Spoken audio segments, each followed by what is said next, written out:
How are we rethinking our assessment? What are we assessing? We need to focus on the learning process, not the end product. And you alluded to that before, but really focusing on that. Hello there. My name is Monica Burns, and welcome to today's episode of the Easy EdTech podcast. It is 2024, and whether you're joining for the first time, 100th time, or for the 200th time, I am so glad you're here.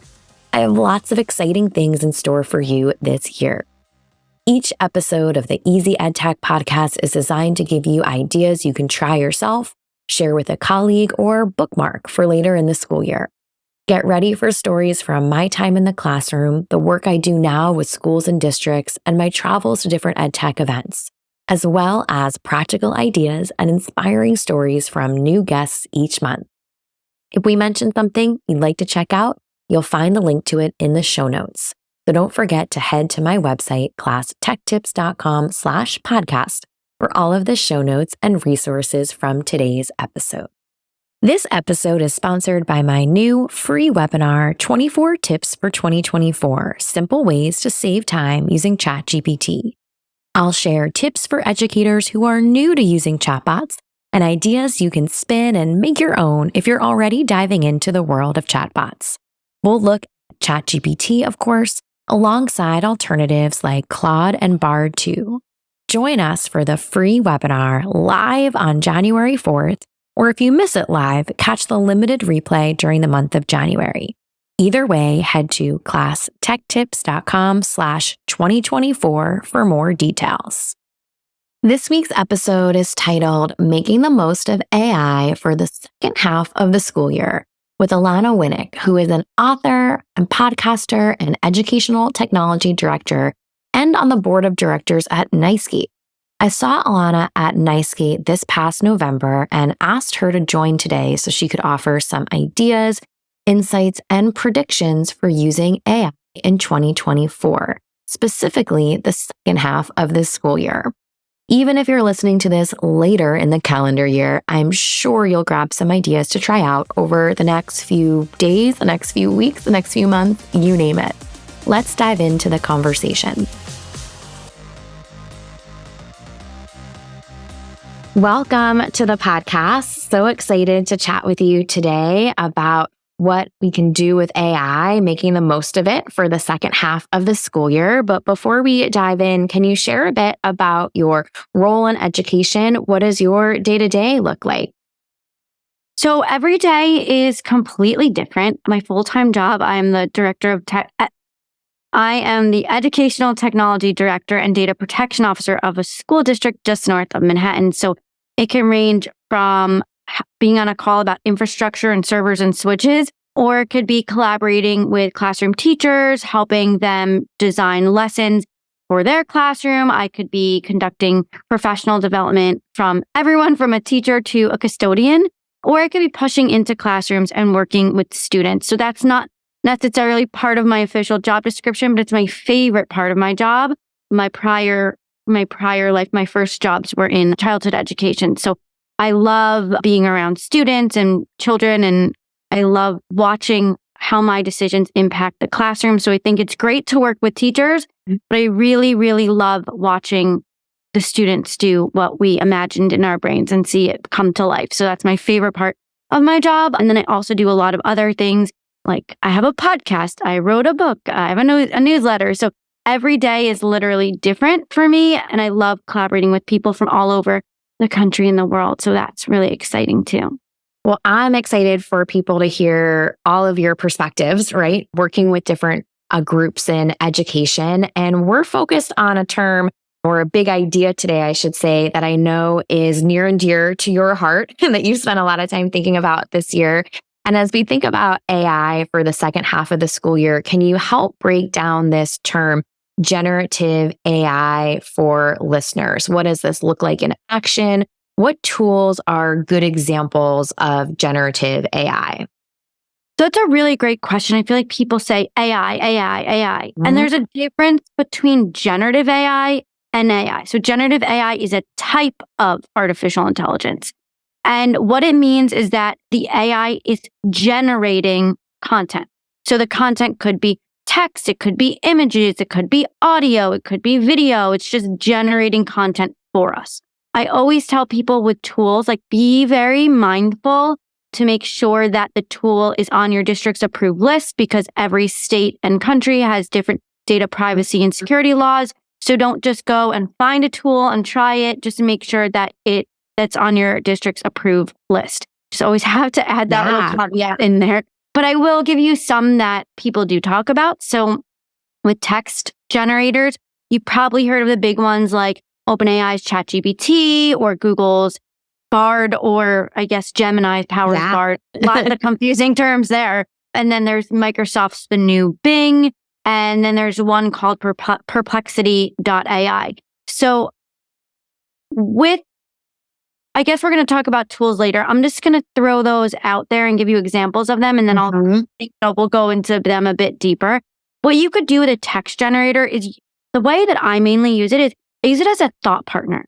Bounce ideas off of it. I did that when I was writing my book. Like, I would come up with a list and it would give me a couple more ideas. I'm like, oh, I didn't even think about that, but that's a great idea. So just using it for brainstorming, seeing how someone else would write the same thing. Like, my little cousin now, she's in 9th grade, and she's been using AI since 6th grade, before we knew what AI really meant. She uses this one tool and she plugs the text in and it shows her basically the same thing written a different way. And I think if we look at it as a thought partner and it's like a tutor, like, how would someone else write the same thing differently? You could then learn from it. And if you use Grammarly, you're using generative AI, right? So I love Grammarly. I use it all over my computer, my device, and everything I do. So those are text-based ones. But if you look at image generation, and I'll talk a bit about that later and how you can use that in a really creative way. Some image generators, you could just use like DALL-E, or it's built into Bing, or Microsoft has Microsoft Designer. But the big ones that I think most classrooms and teachers and students are using are the ones that are built directly into Canva and Padlet. Those are phenomenal, and they're literally built right in. So I think what I always tell people is, I don't like to go look at all the new tools popping up. I like to look at the tools that we've been using forever, and let's just focus on a toolkit of tools that we know work. I don't like to look at the new tools that just keep popping up. I like to pick the tools we know work and we've been using forever, and just have it naturally integrated into everything we already do. Like in Microsoft Suite or in Google Suite, you can do insert AI image and put it right in your slideshow. Like, just use what you already have and don't find what's out there that's maybe a temporary tool. I feel like when my teachers come to me and they ask me to use tools, I always say, what problem are you trying to solve? Don't come to me with a solution, come to me with a problem, because the chances are we already have a tool that solves that problem. So I like to have a smaller toolkit of like really great tools. So we already use Canva and we already use Padlet. Like, that's great. We could just put it right in there. And so our students are creating book covers for books they're writing, or an image for a poem or a presentation that they're doing. So there's a lot of ways to use image generators, and I put a bit more for the questions later. But there's also ways that you can generate audio so it sounds exactly like you. And I know that one of our colleagues is using an AI audio generator to create his audiobook for a new book that he's coming out with. So I thought that was pretty cool, because it sounds exactly like you, and that's really cool. Yeah. And I love your emphasis on tools that might already be in your tool belts. And, especially during this time of year, it can feel intimidating to say, introduce something new to a group of students, or introduce something new into your own workflow, right? Especially when it comes to tools that might be changing not only their names, like you alluded to, right, with the folks at Google, but also adding on additional features and things that might just feel a little bit confusing when we're already spread pretty thin. And so today we're talking, at that halfway point of the school year for lots of listeners. How do you think AI can be effectively integrated into different learning environments for the next few months, right? For this second half of the school year? So I think if you have never tried it, just go for it. Just try it. You can't break anything. If you haven't tried it, just go for it. start with something less scary, like an image generator. Those are really easy because they generate an image of and describe something. That's not as scary, I feel like, for people as the text generators. The text generators, I think people start to feel a little bit more uncomfortable with those, but I do think you should try it. Start with something that maybe helping you write an email that you have to write, or helping you create a really engaging, fun lesson plan for your students or an activity, and just use it as a thought partner and bounce ideas off of it. And that's for you as a teacher facing AI. But if you're going to use it with students, so something that I just met with my superintendent about today, actually, I'm really excited about it, is we have One World Night, and we celebrate a lot of different cultures in my school district. And we have a night where all of the families come in and they have a table for their country, their home country. We have so many countries in our school district. And what I want to do was, and I'm going to take this on myself, I want to get 2 class periods per grade level, and I'll group them together. But one, it will be a direct instruction on what is AI. Because I think that a lot of kids are hearing what is AI and they don't really understand what it is. And I think a lot of teachers don't either, right? So if you're an administrator, I would suggest having a faculty meeting and just explaining to teachers what this means. But if you're a teacher that's listening, I would recommend talking to your students about what this is and what this means. So you could do this at either level, whether you're an administrator or a teacher.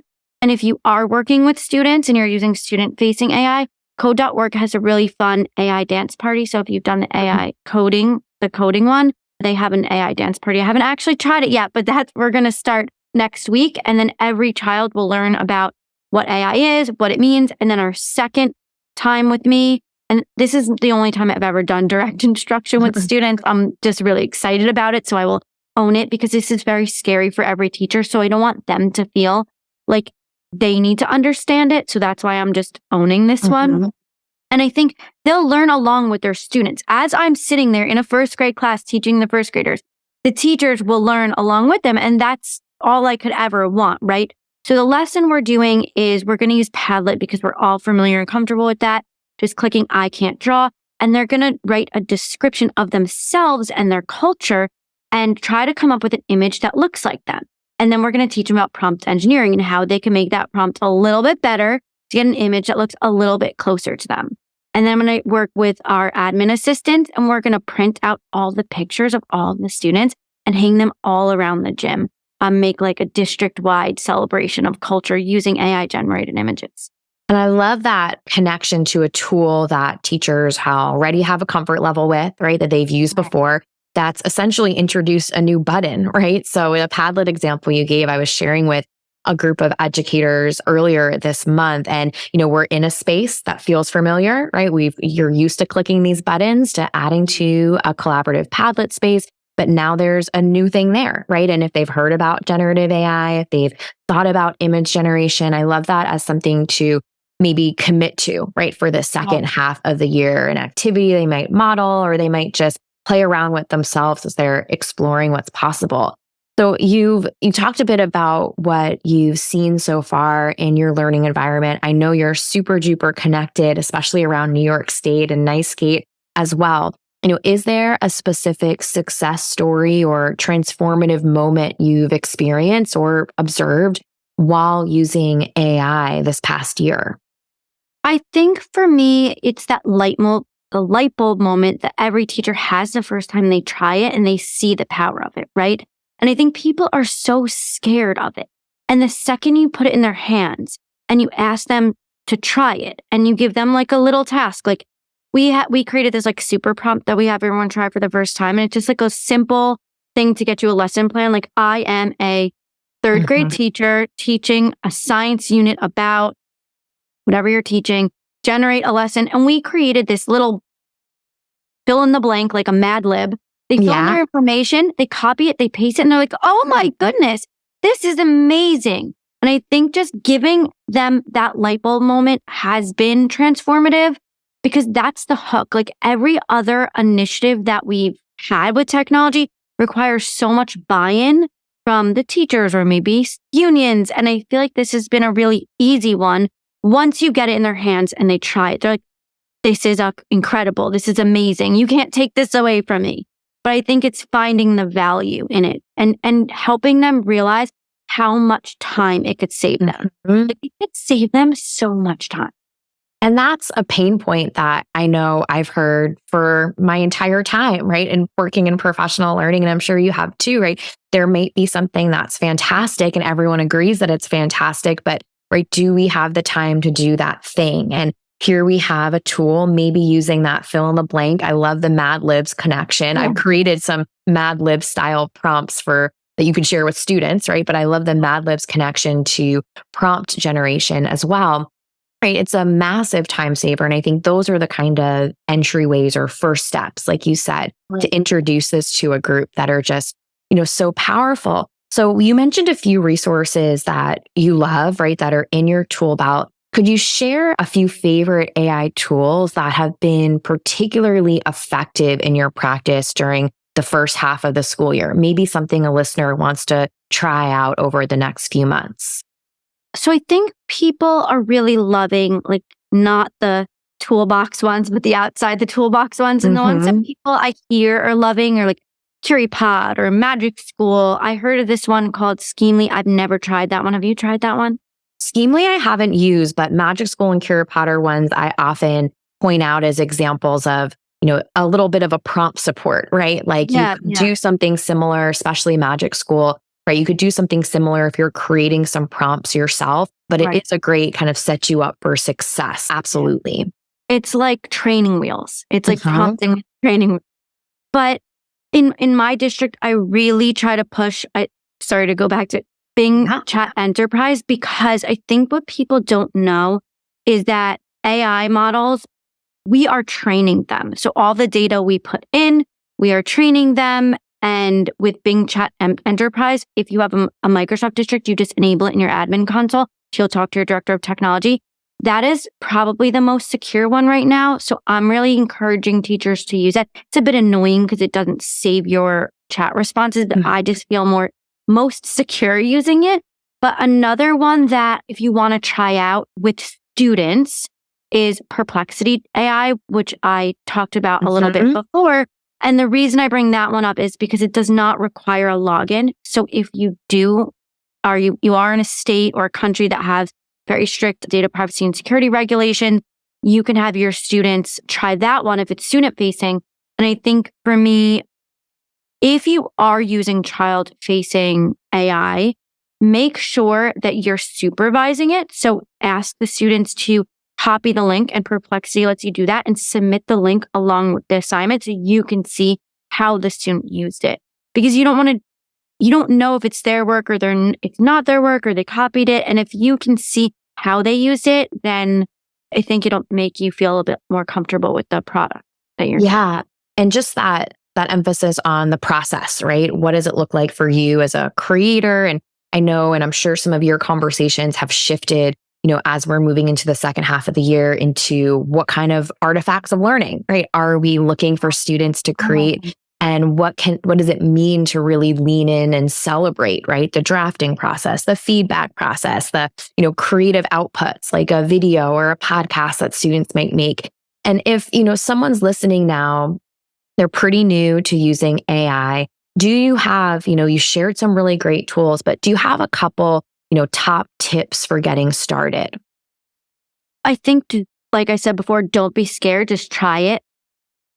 Fail first attempt in learning. You're probably not going to get it right the first time. And that's a great thing with AI is you could keep talking back to it and say, no, that's not what I meant. Please rewrite it. And this is what I'm looking for. And just keep talking to it as if it's like your thought partner, a person. So that's my top tip. Just keep going back. If it's not exactly what you want, just keep asking it to refine the results to get what you want. And start with something small, like an email or a lesson plan. And then what I always tell people is like, you are the expert. You know your students best. You have been an educator for probably longer than AI has been an educator in your classroom. So make sure that the final product really is reflective of yourself. I used to call it, like when I wrote the book, I called it a curator, but now I'm using a more child-friendly definition, I'm calling it a DJ. Like you're picking and choosing your own beats and like making your own playlist of little things that resonate with you. So if you don't like most of it, but you like a little bit, take a little bit. So that's my top tip. Just take little pieces of it and then make it your own. And just that idea of starting small, I think is a great reminder for someone listening because it can feel really intimidating. I know this year I've hosted more like small sessions or half day workshops as opposed to like a long webinar or a full day of something because I do think it is kind of a heavy lift. And, one of the things I've recommended to people, whether it was over the summer or the start of the school year, that I think is, a good thing to consider now is what's something fun or silly you can do. Like, can you write a riddle? Right? Can you create some jokes to share with students and just to get a sense of, what's possible there. Yeah, I love that. Yeah, just be silly, be funny. Right. You could use the image generators like that too. Right. I know. For me this year, it's been something I've used alongside like birthday cards even or silly emails to people, right? Of course, we talk about how, they assume at this point that I'm giving them a poem or a riddle right? That was generated because they know what I'm working on. But yeah, I think there's plenty of ways to be silly. So, I'm not huge myself on making predictions, right? I think sometimes it can trap us a little bit, but I can't help it but ask you right here at the start of the year, what are some predictions that you have, or do you have any predictions for what changes AI will bring to education through this year and maybe even into the start of the new school year? I mean, I'm pretty confident about this answer. Because I think for me, when AI came out, even with my book and the podcast, it's not about the AI. Like it is about the AI, but it's not. And I think that when the pandemic happened, I really thought that we were going to shift not to the future, but like where we should have been in 2020. And then I think people, we went back to normal and people went back to the way things were because they were just technologied out after the pandemic. They were just like traumatized maybe from all the tech. And I think that this is really going to be the catalyst for change. And yes, it's about AI, but it's not because I think it's more about rethinking teaching and learning. So in a world where literally artificial intelligence can produce the end product, it could produce the 5-paragraph essay. In a world where AI can produce the end product in 10 seconds or less, we need to rethink how we're assessing learning. And I think that will be my prediction for what changes are going to happen in education, because it's not going to be, oh, how are we going to use AI? It's going to be, how are we rethinking our assessment? What are we assessing? We need to focus on the learning process, not the end product. And you alluded to that before, but really focusing on that, because I think for me, how are you going to assess the essay? If I am a great writer, but I'm not growing, that's a problem, right? Or how did I get there? So I think maybe focusing on the writing drafts, or like you were talking about the podcasting, like all the work that goes into making a podcast, because you do it, right? There's like project-based learning, having students pick projects that they're really excited about. And there's so much learning that needs to go in. And guess what? They can use AI to help them get there for sure, but maybe writing a reflection on how they use AI. Or I don't know, I just feel like we've been talking about all these things for so long, like design thinking, project-based learning, all of the things we've always talked about, just bringing them back and focusing on those things and realizing like what is important. Like when you're giving a student assignment, like rethinking like why you're giving them that assignment and what are you trying to get out of it? Because I think it's really just going to be educators rethinking teaching, learning, and assessment. That's my prediction. And I think that's something that, I've started to see too, right? Pop up in conversations around how can we do something a little bit differently than we have in the past? And an AI might be a part of that when it comes to deciding on different types of activities or projects or boosting student engagement, but then also, right, understanding those implications for what students might make and create. So before we officially finish up here, I want to make sure people know about your new book and they know where to connect with you. Can you share with us a bit about your goal in creating this new resource for educators and where people can learn more about your work? So I initially wrote it as a guidebook. It wasn't even supposed to be a book. It was actually supposed to be for school leaders because I didn't think that they really understood what this meant. And then it just literally evolved into a book for everyone. It's not what I ever thought I was writing when I put the first words down. But really it helps demystify like what is generative artificial intelligence. So you can really understand what this is and what it means for education. It really helps you reflect on your current practice. There's a lot of interactives in there. I have a lot of pop quizzes, do nows, reflections. Because it was initially written for a school leader, I wrote questions for them that I thought they would use in a faculty meeting. But guess what? Now you could reflect on those questions on your own or with your team. So it's really for everyone at every level. And it's just to help you reflect and maybe guide difficult internal conversations or group conversations to help you change. Really, it's about artificial intelligence and the future of teaching and learning. So I tried to focus on that, the future of teaching and learning. And where can people connect with you? Where can they learn more about your work? So I'm on most social media platforms and my handle is at Alana Winnick. Pretty easy. I think I use Twitter and LinkedIn the most, but I'm starting to like branch out into other ones. It's hard to keep track of them all, but I also have a podcast called The Generative Age. So on any social media on any podcasting platform like Spotify, Google, Apple, any of them, you can find The Generative Age. And little sneak peek, Monica is going to be on there too. So check her out in a couple months. So I just try to connect with educators that are practicing or thought leaders and really help dig into the future of education in a world with generative AI. And then I started a newsletter. So I'll put the link in the show notes for you there.